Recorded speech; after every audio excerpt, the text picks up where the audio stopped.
This is VOA Africa.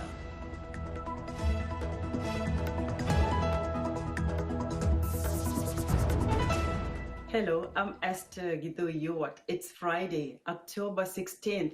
This is Africa 54. Due to the global outbreak of COVID-19, Voice of America is taking every necessary precaution to safeguard its employees. So our broadcast will look a little different today and in the near future as we, out of an abundance of caution, reduce our staffing at VOA headquarters here in Washington. We're working to help keep you informed about what's going on, and we appreciate you staying with us on Africa 54.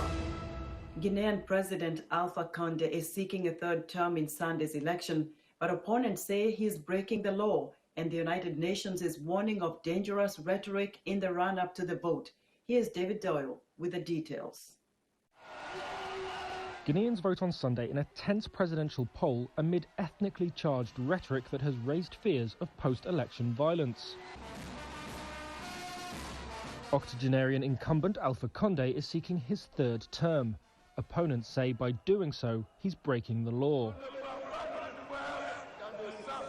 But like in neighbouring Ivory Coast, where President Alassane Ouattara is also seeking a third term, Conde argues that a constitutional referendum earlier this year hit the reset button on his presidency. His critics accuse the West African nation's first democratically elected leader of reverting to the authoritarianism of the past. And the referendum was seen as a democratic setback in a region that has made strides to shrug off its image as Africa's coup belt. Conde's main challenger is former Prime Minister Cellou Diallo. I've entered this contest, which I'm quasi certain I will win. Because the Guinean people are opposed to Alpha Conde's third term. Conde says he needs another term to complete major mining and infrastructure projects. Under his presidency, Guinea has tapped its mineral wealth. GDP has doubled, its output of bauxite has tripled. But many Guineans are frustrated that those riches have not translated into a stable power supply, more employment or higher salaries.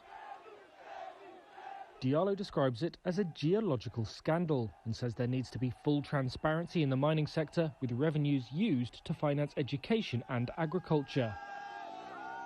His Union of Democratic Forces enjoys strong backing from Guinea's Pearl community, while Conde's Rally of the Guinean People Party draws support from his Malinke ethnicity. Last week, the UN High Commissioner for Human Rights, Michelle Bachelet, warned of divisive appeals to ethnic affiliations during campaigning, and said she was extremely worried by the dangerous rhetoric from political leaders. David Doyle of Reuters with that Guinea Election report. Two leading challengers to Ivory Coast President Alassane Ouattara say they are boycotting this month's election and are urging their supporters to block the election.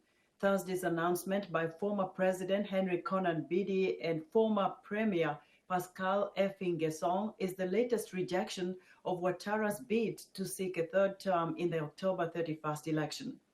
Affi N'guessan and Bedie are also accusing the ruling rally of the Republican Party of tampering with the electoral process. They say they agree with an ongoing protest that Ouattara's pursuit of a third term violates the Constitution. But Ouattara says the new 2016 Constitution rebooted term limits, giving him the right to seek another term. Ouattara entered the race after the July death of Prime Minister Amadou Gon Coulibaly, who Ouattara had chosen to represent the ruling party in the presidential election. The boycott means Ouattara's only opposition is independent candidate Henri Konan Bedie. Friday is World Food Day, and the coronavirus pandemic is increasing poverty and hunger for many in 2020, according to the United Nations Food and Agricultural Organization. In Africa, conflict and climate change may have made an already dire situation even worse. VOA's Maria Madiello reports. The UN's Food and Agricultural Organization says its efforts to fight hunger have been set back 10 years due to the coronavirus pandemic. FAO's chief economist, Maximo Torreira Collins, says the problem is not a lack of food, but access to it. People won't have access to food because they are losing their jobs. because they don't have the income. Developing countries will be facing significant challenges because of recession in the world. And therefore, that is what explains why undernourishment could increase to 132 million and poverty. He predicts poverty will get worse. We are expecting an increase in poverty, which goes up to 150 million more people moving into extreme poverty. We are expecting 132 up to 132 million people moving to undernourishment. The most vulnerable, he says, are those exposed to unrest or climate change. In sub-Saharan Africa, in the Sahel area, most of them were already facing conflict. Most of them were already facing huge shocks of climate, or they were facing locust, the problem that we have in Eastern Africa. East Africa saw a devastating outbreak of locust swarms this year. In Kenya, it was the worst plague of the voracious insects in 70 years, taking a toll on the livelihood of millions. Although the pandemic has hit other parts of the world harder, such as in the United States and Europe, a survey by the International Committee of the Red Cross found that respondents in Africa have been affected since the start of the pandemic. ICRC's Alimatu Amadou spoke to VOA from Dakar. And this survey was done among 2,400 people in 10 African countries. And what those people we have interviewed say is really worrying. For example, 94% have told us that the prices of the food has increased in their local markets. We also see that 82% of the people interviewed said that they lost income or revenue. She says only 7% of the people said they had enough savings to cope with the current situation. So in Burkina Faso, there are 2.8 million people who face crisis level of food insecurity or worse. It's actually 200% more than last year. What we see is that there are now more than 1 million people being displaced, and those people have lost access to arable land, and usually it has been made even more difficult for them to access enough food. Beyond Africa, the FAO is particularly worried about Latin America, which has also been hit hard by COVID-19. Mariama Diallo, VOA News. Nigeria reopened schools this week, 6 months after they were closed to curb the spread of COVID-19. Students from poor families, unable to afford internet for distance learning, suffered the most from schools being shuttered. However, not all parents are convinced the time is right for students to return to the classroom. Ifyoke Tang reports from Jos, Nigeria. These brothers have been busy at this workshop making a hand-washing machine. Since schools closed down in March to curb the spread of the coronavirus, unlike other students their age, their education halted during the pandemic. Many students like us were having lessons online, and we didn't have that opportunity, so we thought of it together with my brothers here, that let's make something that will benefit us and also the other students in case we resume back to school. At this school, over 400 children receive free education and food. Many of the children are orphans and victims of insurgent violence. The school's principal says the pandemic completely halted her students' learning. All the months that we left, nobody came to school. And nobody learned anything. So it was already that bad. Physical contact is what we capitalize on. If you remove physical contact, then we will go back to, zero again. According to UNESCO, almost 60% of all students worldwide have been affected by COVID-19. Nigeria's Ministry of Education says despite the measures put in place for students to cope with the educational challenges of COVID-19, poorer students have been more affected due to their inability to afford remote learning. But even those who can afford it say learning online comes with its challenges. The school tried as much as possible to provide online lessons, but then it was not everybody that was really listening to it or paying more attention to it. Because many other social vices might take our attention. It only takes a disciplined student to be able to get the data and focus on reading and listening to our teachers online. The Nigerian Ministry of Education ordered all schools to reopen starting October 12th, as long as they adhere to guidelines provided by the Nigerian Center for Disease Control, NCDC. There will be proper awareness on NCDC rules and regulation on personal hygiene, how children, pupils, students, both in boarding schools and day schools, will learn how to use and wash their hands very well, use the face masks. However, Idongasit Campbell, a father of 2 students, remains concerned. It's more of mixed feelings, right?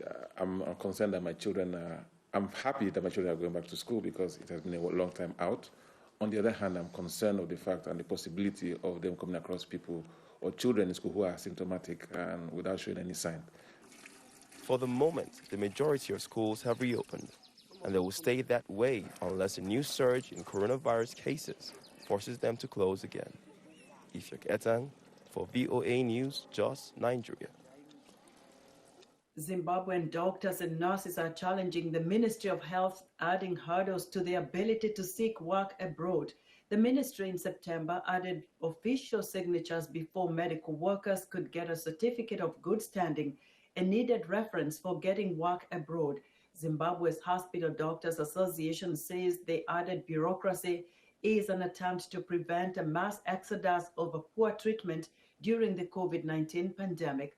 Columbus Mavunga reports from Harare.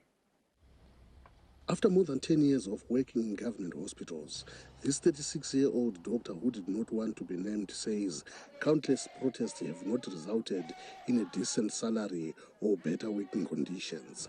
He applied to work in England, but for nearly 3 months now, he says he can't go because he's still waiting for a certificate of good standing from the government that foreign employers require. I want to leave this country to work where I can treat people properly with all equipment and medicines. Also, I want a salary that can look after my children and my parents who paid for my education fees, and to fulfill my dreams, being a doctor.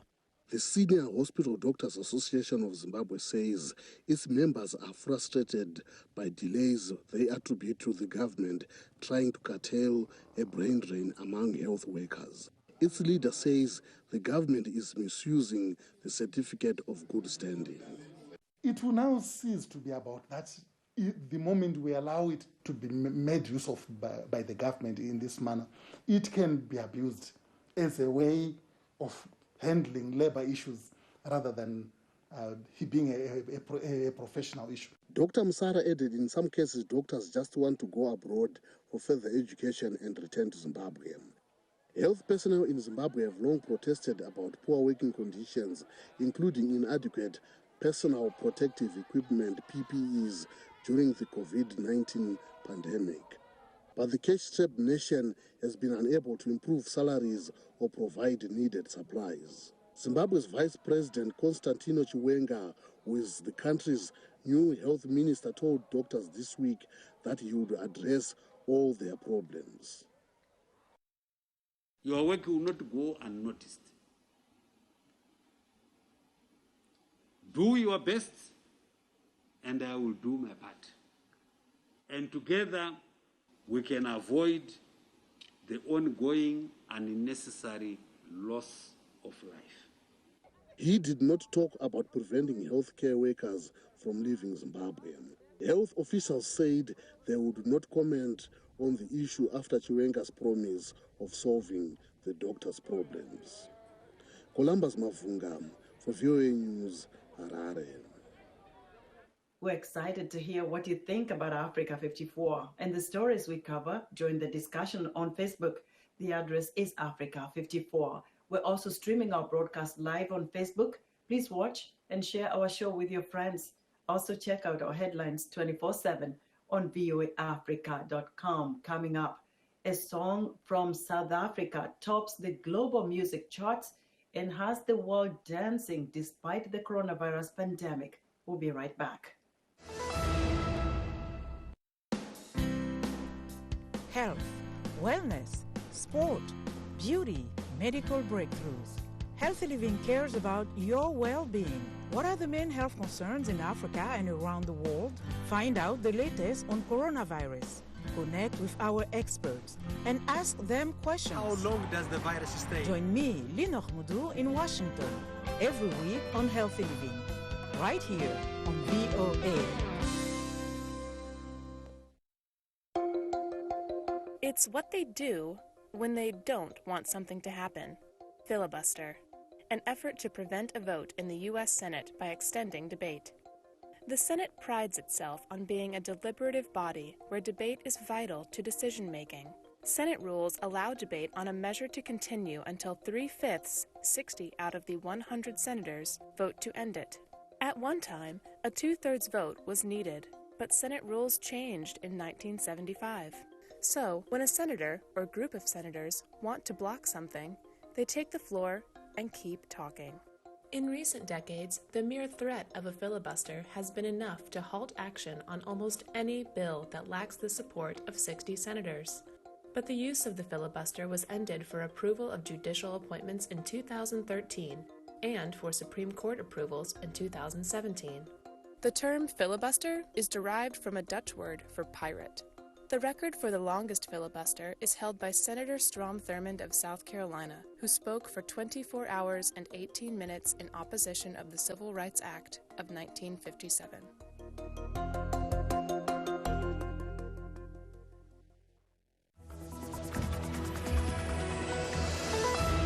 Welcome back to Africa 54. U.S. President Donald Trump's nominee to fill the vacancy left on the Supreme Court by the death of Justice Ruth Bader Ginsburg last month cleared the first hurdle to her confirmation this week. In 4 marathon hearing days, Amy Coney Barrett deflected questions on how she would rule on issues from abortion to the election to gun rights. VOA congressional correspondent Catherine Gibson reports on the next steps in the process.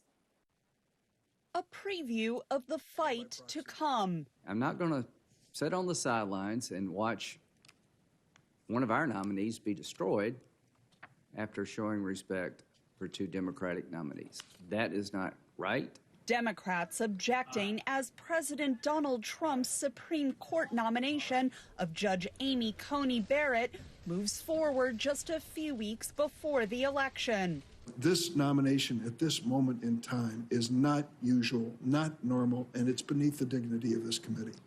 We should have played by the rules. During 2 marathon days of questioning, Barrett offered few insights on how she would rule on cases impacting millions of Americans. I can't take policy positions or express my personal views before the committee, because my personal views don't have anything to do with how I would decide cases. Drawing praise from Republicans for her judicial philosophy. You got a lifetime appointment, and if you do lawmaking, we can't vote you out of office. And frustration from Democrats who say if Barrett is seated, she could be the deciding vote on an upcoming case that could dismantle the Affordable Care Act.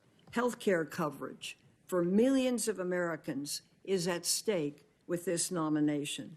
But first, the Supreme Court could be asked to rule on disputes related to millions of absentee ballots. If she decides in the president's favor in any election-related dispute, it's going to cause grievous harm to both the court and indeed our democracy.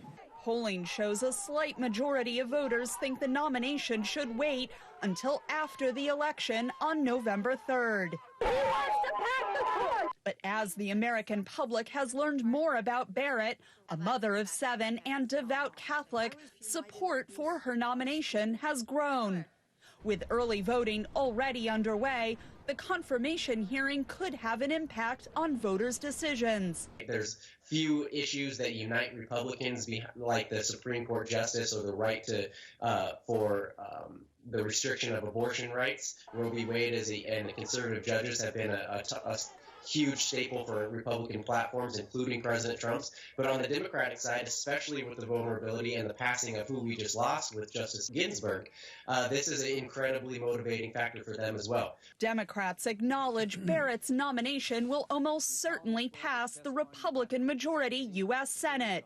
I don't come out of this for the cries of defeat. You know why? Because it's motivating more people to vote. You chose to do it in the middle of election, so let's all go out there and vote. The Senate Judiciary Committee returns next Monday to prepare Barrett's nomination for a full floor vote the week of October 26. Catherine Gibson, VOA News, Washington.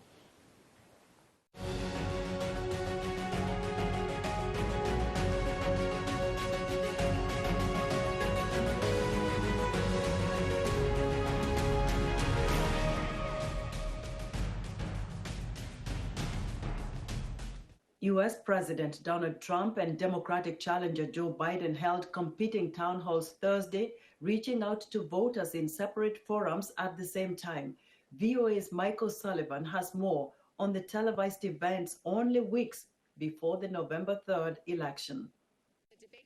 It should have been a head-to-head debate, but after Trump announced October 2nd he had contracted COVID-19, organizers made the event virtual and Trump refused to participate. Instead, there were rival town halls in the battleground states of Pennsylvania and Florida, Trump trailing in the polls and trying to make up for lost time. The event was broadcast by NBC News. I was in North Carolina today and did a big rally. We had a tremendous turnout, and I just feel really good. Florida, Pennsylvania, we're all over the place. Trump defended his response to COVID-19, blocking flights from China in late January. That response gets a failing grade, said Biden, who appeared in a town hall moderated by George Stephanopoulos of ABC News. It is a presidential responsibility to lead.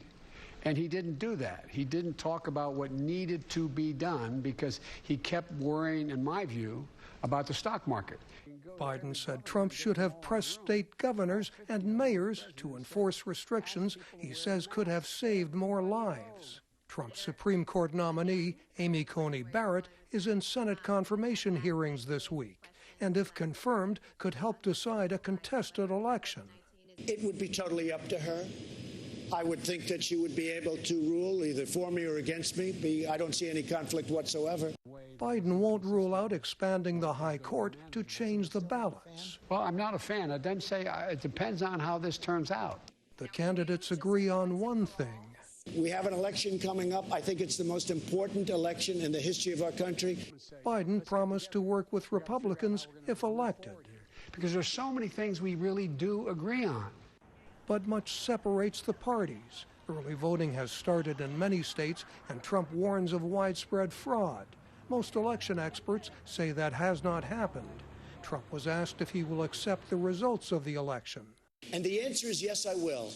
But I want it to be an honest election, and so does everybody else.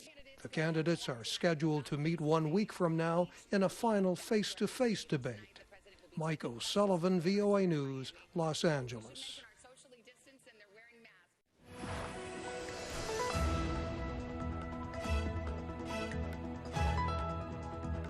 It's time now to celebrate the world's current #1 most Shazammed song on the global music charts. It's from South Africa, and it has the world on their feet, line dancing, especially in these difficult times of the coronavirus pandemic. Heather Maxwell, host of Music Time in Africa, has this hot selection. I'm sure most of you have already heard the song Jerusalema by Master KG and featuring Zikode. Also, you probably heard the new version featuring Burna Boy. And on YouTube, the video has over 185 million views, and on TikTok, it's pushing past 400 million impressions of people doing selfies or flash mobs of their version of the songs, with Grammy-nominated superstar Burna Boy. That catapulted the song into viral overdrive worldwide. So now everybody's getting involved. You've got sisters and monks in Italy embracing the dance challenge, health workers in France, figure skaters in Russia, even national armies were doing it. African President Cyril Ramaphosa injected the song with yet another dose of power. And there can be no better way to celebrate our South Africanness than joining the global phenomenon that is spreading across the world, and that is the Jerusalem Dance Challenge. All right, so that's a recap of Jerusalem's journey in its first year. An uplifting global anthem for sure, needed in this time of world crisis. Now, let's see where the song takes us in its second year.